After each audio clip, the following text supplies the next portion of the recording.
Welcome to recap वाला। और हमारी आज की मूवी है साल 2012 की एक war action movie Red Dawn. ये एक फिक्शनल वॉर एक्शन मूवी है जिसमें नॉर्थ कोरिया की आर्मी यूएसए पे अटैक कर देती है और एक छोटे से शहर के कुछ यंग लोग उनसे अपने सर्वाइवल के लिए फाइट करने लगते हैं। तो चलिए चलते हैं सीधे अपने आज की वीडियो की तरफ। और अगर आपको इस तरह की वीडियोस पसंद है तो प्लीज मेरे इस चैनल को अभी सब्सक्राइब कर लीजिए।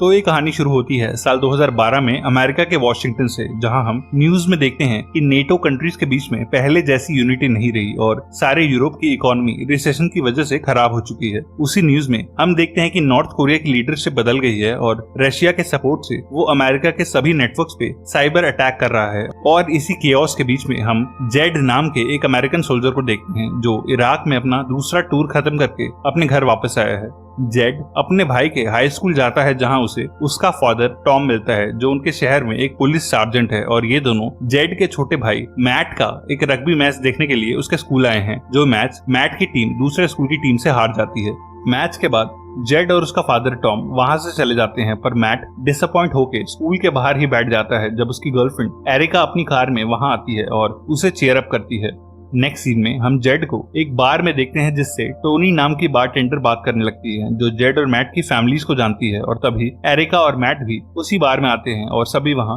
ड्रिंक करके पार्टी करते हैं। पर तभी पूरे शहर की इलेक्ट्रिसिटी बंद हो जाती है और सभी लोग बाहर से अंधेरे में बाहर जाने लगते हैं। जेड और मैट भी अपने घर वापस आ जाते हैं जहां उनका फादर टॉम इस पावर कट की वजह से एक्स्ट्रा नाइट शिफ्ट के लिए रेडी हो रहा होता है और दोनों भाइयों को घर पे रुकने के लिए कह के वो अपने स्टेशन चला जाता है। अगली सुबह मैट और जेड धमाकों की आवाज से उठते हैं और उनका पूरा घर वाइब्रेट करने लगता है और वो दोनों फौरन अपने घर से बाहर भागते हैं। बाहर आके वो दोनों देखते हैं कि आसमान में जगह जगह प्लेन्स उड़ रहे हैं जिन्हें यूएस एयरफोर्स रोकने की कोशिश कर रही है। और उन्हीं प्लेन्स में से हजारों पैराट्रूपर्स नीचे आ रहे हैं और ऐसा लग रहा है कि उनके ऊपर कोई जंग छिड़ गई है। उनके पड़ोस का एक घर भी एक जेट के क्रैश होने से ब्लास्ट हो जाता है और जेड मैट के साथ अपनी कार में बैठ के वहां से अपने फादर को ढूंढने के लिए निकलता है। उनका फादर टॉम भी पुलिस कार में उनकी तरफ ही आ रहा होता है, जो अपने दोनों बेटों को सही सलामत देख के चैन की सांस लेता है और कहता है कि नॉर्थ कोरिया ने हम पे अटैक कर दिया है और उनके शहर पे कब्जा करने से पहले हमें यहाँ से भागना होगा। और वो उन दोनों को अपनी कार को फॉलो करने के लिए बोलता है ताकि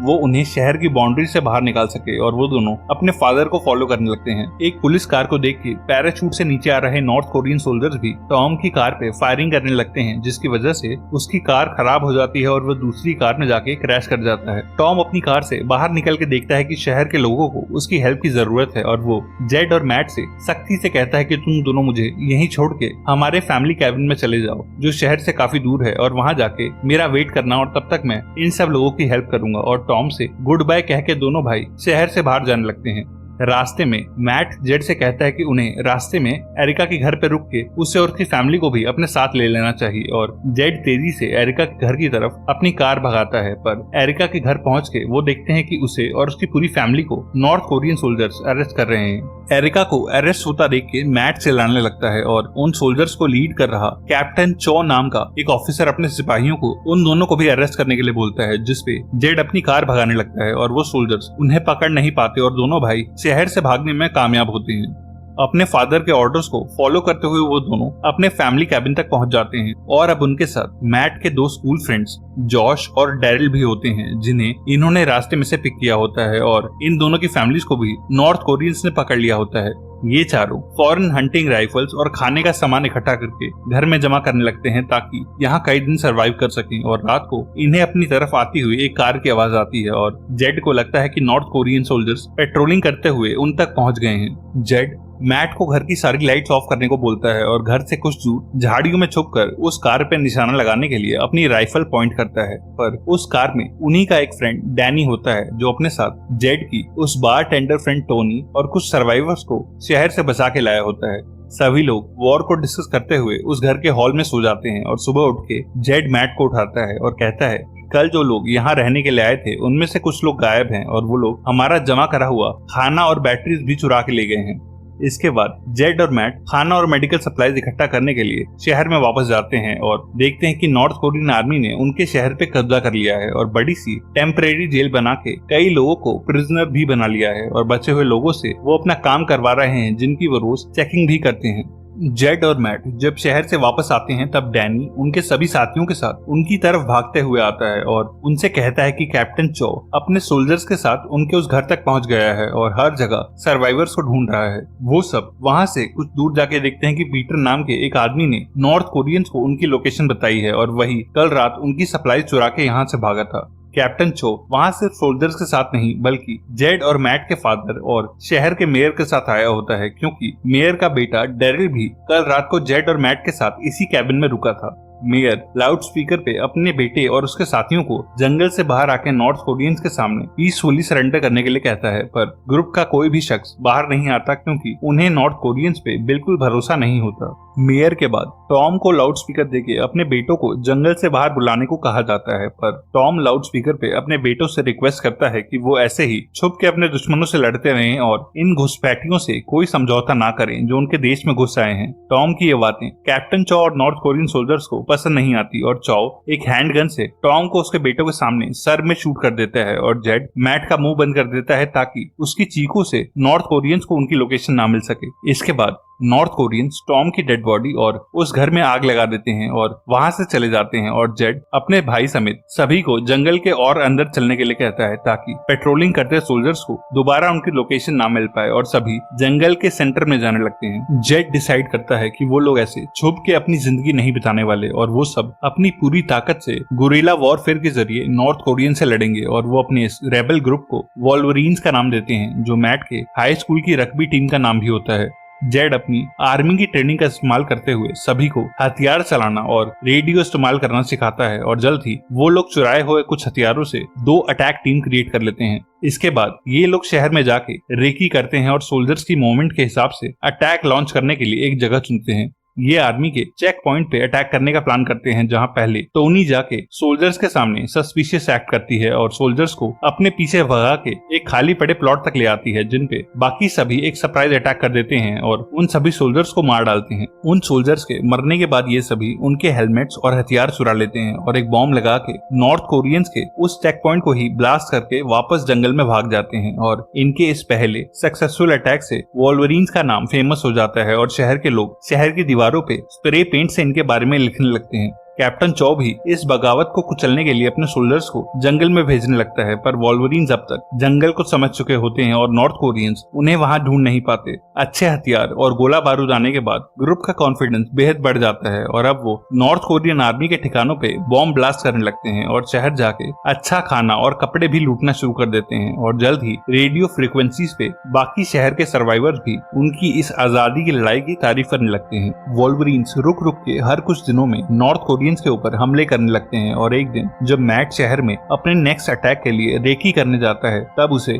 अपनी गर्लफ्रेंड एरिका नजर आती है, जिसे नॉर्थ कोरियंस ने अपनी बनाई हुई एक जेल में रखा होता है और एरिका को जिंदा देख के मैट बेहद खुश होता है। मैट वापस जंगल में जाके जेड से जेल पे अटैक करके एरिका को बचाने के लिए कहता है, पर जेड कहता है कि जेल के आसपास सोल्जर्स बेहद ज्यादा हैं और इस अटैक से उनके छोटे से ग्रुप को काफी नुकसान हो सकता है, जो सुन के मैट की अपने भाई से बहस हो जाती है और जेड उसे सेल्फिश कहता है क्योंकि वो इस वक्त उनके मिशन के नहीं बल्कि सिर्फ अपनी गर्लफ्रेंड के बारे में सोच रहा है। एक रात को जेड सारे ग्रुप के साथ एक बड़ा सा प्लान बनाता है, जहां वो सबको इस बार नॉर्थ कोरियंस पे एक कंबाइन अटैक करने का काम देता है और टीममेट्स मल्टीपल बॉम्ब्स लेके शहर में जाते हैं। वॉल्वरीन ग्रुप मिलके उन सभी कार के नीचे बॉम्ब प्लांट करने लगता है जिन्हें नॉर्थ कोरियन आर्मी के ऑफिसर्स ड्राइव करते हैं, पर इस मिशन के बीच में ही मैट को एरिका दिखाई देती है, जिसे एक स्कूल बस में कुछ कैदियों के साथ जेल से बाहर लाया गया होता है और जब वो बस एक ट्रैफिक सिग्नल पे होती है तब मैट अपने साथियों से अलग होके एरिका की बस की तरफ भागने लगता है और उसकी इस जल्दबाजी से एक कार में ब्लास्ट हो जाता है, जिस धमाके से नॉर्थ कोरियन सोल्जर्स अलर्ट हो जाते हैं।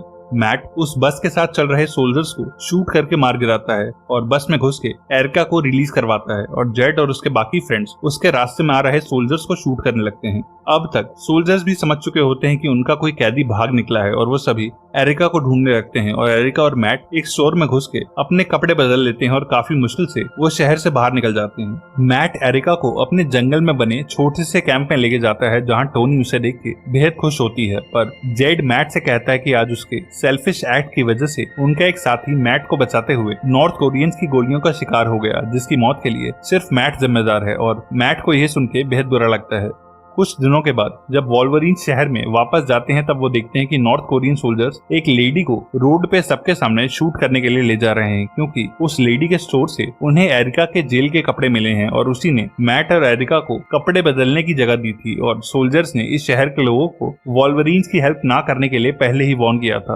पर वॉल्वरीन से उस इनोसेंट औरत का मर्डर होते नहीं देखा जाता और ग्रुप के लोग भीड़ में से ही उन सोल्जर्स पे शूटिंग करने लगते हैं और उन सोल्जर्स को मार के उस लेडी को बचा लेते हैं। अपनी आंखों के सामने ये सब होता हुआ देख के शहर के बाकी लोग भी उन मरे हुए सोल्जर्स से हथियार उठा लेते हैं और सभी वॉल्वरीन ग्रुप के सपोर्ट में नारे लगाने लगते हैं, क्योंकि वॉल्वरीन्स अब उनके लिए फ्रीडम फाइटर्स बन चुके हैं जो अमेरिकन लोगों की आजादी के लिए मरने को भी तैयार हैं। नेक्स्ट सीन में हम एक नॉर्थ कोरियन आर्मी के ऑफिस में एक सीनियर ऑफिसर को देखते हैं जो कैप्टन चो को वहां आके काफी इंसल्ट करता है और कहता है कि इस वॉल्वरीन ग्रुप की वजह से शहर के लोगों में हमारा डर खत्म होने लगा है और अगर तूने जल्द ही इस ग्रुप को ढूंढ के खत्म नहीं करा तो तुझे डिमोट करके कोई जूनियर पोस्ट दे दी जाएगी, क्योंकि अब शहर के कई लोग जंगलों में जाके वॉल्वरीन्स को ज्वाइन कर रहे हैं और इन विद्रोहियों का ग्रुप और बड़ा होता जा रहा है। महीनों से साथ मिलकर लड़ने की वजह से टोनी और जेड काफी क्लोज आ चुके होते हैं और एक दिन जब वो अपने ग्रुप से दूर एक ब्रिज पे बैठे होते हैं तब कैप्टन चौ जंगल पे शेलिंग करवा देता है,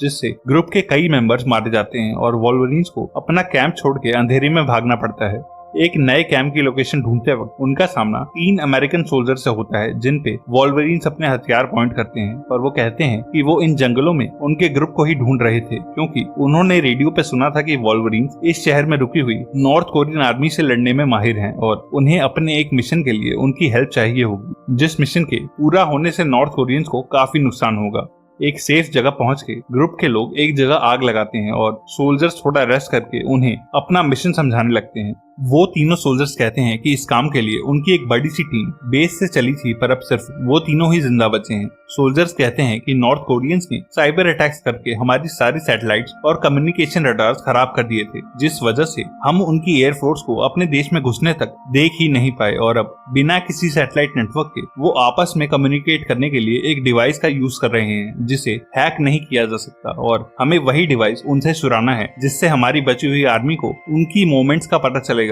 और हम भी उनपे प्लानिंग के साथ अटैक कर पाएंगे। पर ये डिवाइस सभी बड़े नॉर्थ कोरियन ऑफिसर्स अपने साथ ही रखते हैं और तभी मैट उन सोल्जर्स को अपने फोन से खींची हुई कैप्टन चौ की एक फोटो दिखाता है और सोल्जर्स तुरंत चौ के हाथ में दिख रहे उस डिवाइस को पहचान जाते हैं जिसे वो कई महीनों से ढूंढ रहे थे। जेड वॉल्वरीन के साथ मिलकर सोल्जर्स की हेल्प करने के लिए एक प्लान बनाता है और वो सब एक बिल्डिंग की छत पे से उस आर्मी बिल्डिंग में घुस जाते हैं जहाँ कैप्टन चौ और बड़े ऑफिसर्स के ऑफिस होते हैं और उस बिल्डिंग में घुस के वो लोग बिना आवाज करे और नॉर्थ कोरियंस की नजर में आए कैप्टन चौ का ऑफिस ढूंढने लगते हैं। पर उनका यह प्लान खराब हो जाता है जब रात को काम कर रहा एक ऑफिसर उन्हें देख लेता है और बाकी सोल्जर्स को अलर्ट कर देता है। बिल्डिंग में एक शूट आउट शुरू हो जाता है और उन सोल्जर्स का अटेंशन पाने के लिए टोनी और एरिका सामने वाली बिल्डिंग से नीचे खड़े सोल्जर्स पे आरपीजी से फायर करती हैं, पर एक मिलिट्री टैंक उन्हें स्पॉट कर लेता है और उनपे एक मिसाइल फायर करता है और उन दोनों को फौरन पीछे हटना पड़ता है। बिल्डिंग के अंदर भी सोल्जर्स और वॉल्वरीन्स के बीच में शूट आउट नहीं रुकता और मैट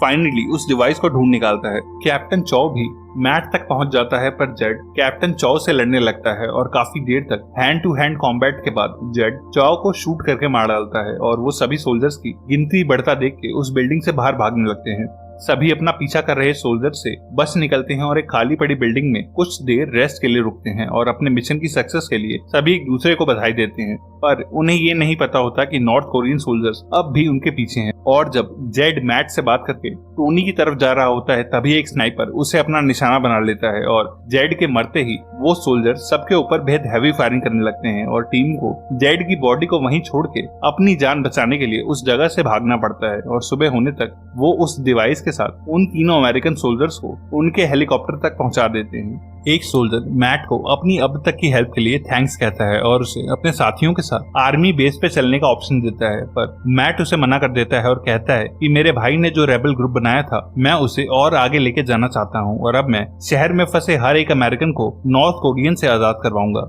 मूवी के एंड में हम देखते हैं कि कुछ हफ्तों में फिर से मैट का ग्रुप अब शहर से आए सर्वाइवर से और बड़ा हो गया है और वो उन्हें वॉल्वरीन्स की बहादुरी की एक स्पीच भी दे रहा है, जिसके बाद रात को मैट इसी ग्रुप के साथ शहर की एक जेल पे धावा बोल देता है और सभी अमेरिकन कैदियों को जेल से बाहर निकालने लगता है और अब वॉल्वरीन्स का नाम सुन के नॉर्थ कोरियन सोल्जर्स में भगदड़ मच जाती है।